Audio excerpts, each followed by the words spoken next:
Assalamualaikum warahmatullahi wabarakatuh. Salam sejahtera untuk semuanya. Perkenalkan, nama saya Heri Damawi. Saya dari Prodi Desain Grafis.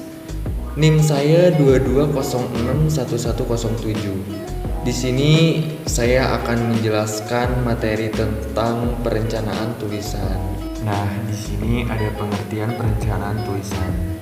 Kata perencanaan dapat diartikan dengan cara atau proses merencanakan.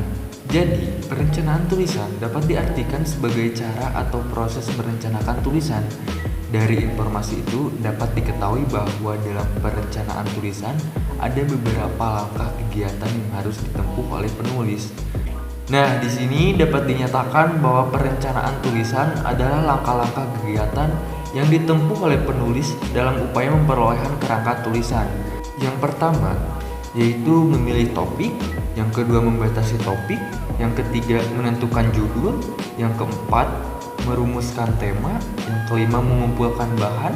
Dan yang terakhir, membuat kerangka tulisan. Nah, jadi pemilihan topik itu tidak asal-asalan. Ada beberapa hal yang harus kita perhatikan. Yang pertama itu, topik harus bermanfaat dan layak. Maksudnya itu, pembahasan topik tersebut dapat memberikan sumbangan bagi pengembangan ilmu dan profesi tertentu. Nah, yang kedua itu, topik harus menarik perhatian penulis. Jadi, topik tersebut dapat memotivasi penulis agar menyelesaikan tulisan dan juga dapat menarik minat pembaca mengenali topik bacaan tersebut. Nah, yang ketiga itu, topik harus dikenal oleh penulis. Berarti topik tersebut harus dikuasai atau diketahui oleh penulis itu sendiri. Dan yang keempat, bahan yang diperlukan untuk membicarakan topik dapat diperoleh dan cukup memadai. Maksudnya itu, kita harus menyampaikannya singkat, padat, dan jelas. Nah, sekarang yang terakhir atau yang kelima, topik tidak terlalu luas dan tidak terlalu sempit. Yang luas dalam artian itu, topik tersebut tidak dapat memberikan kesempatan kepada penulis untuk membahasnya secara mendalam, atau terlalu sempit dan sifatnya yang terlalu khusus. Nah, sekarang kita lanjut ke langkah-langkah kedua, yaitu pembatasan topik. Jadi, topik yang terlalu umum atau terlalu luas dan tidak sesuai dengan kemampuan untuk menulis atau membicarakannya dapat dibatasi ruang lingkupnya. Hal ini dilakukan agar penulis tidak hanyut dalam satu masalah dan tidak ada habis-habisnya dan dapat menulis dengan suatu tujuan khusus dan cukup terbatas untuk dibahas. Lanjut ke langkah ketiga, yaitu menentukan tema. Nah, jadi untuk merumuskan tema, penulis harus menentukan maksud atau tujuannya menggarap topik. Contoh tujuan penulis untuk menentukan tema yaitu menarik daya tarik pembaca untuk membeli buku tersebut.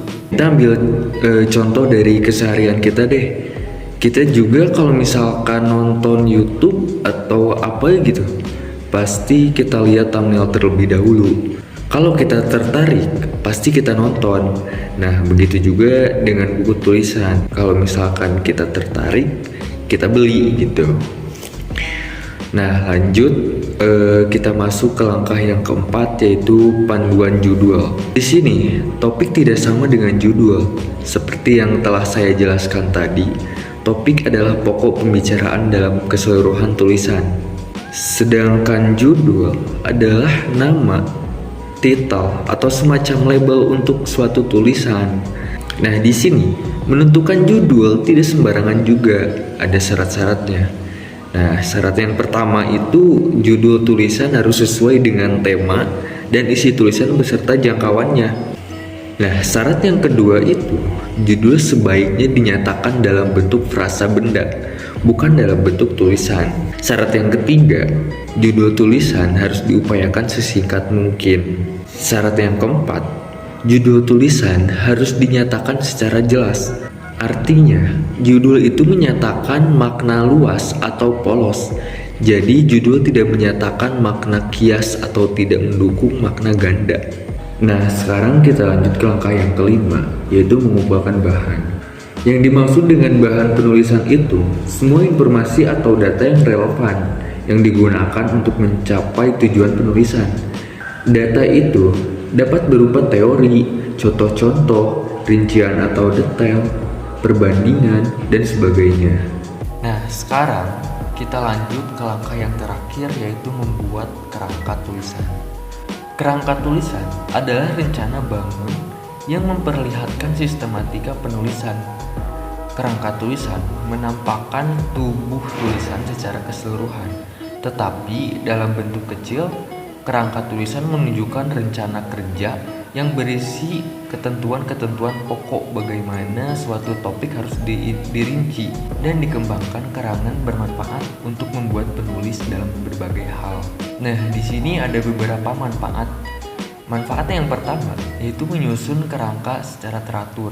Manfaat yang kedua itu memudahkan penulis menciptakan klimaks yang berbeda-beda.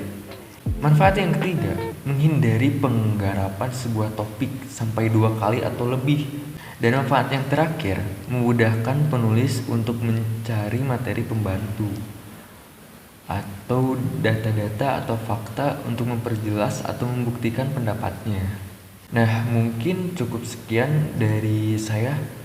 Semoga yang saya sampaikan tadi bisa dimengerti oleh kalian semua dan semoga bermanfaat. Jadi tolong subscribe, share, dan like video ini. Saya Heri Damawi. Assalamualaikum warahmatullahi wabarakatuh.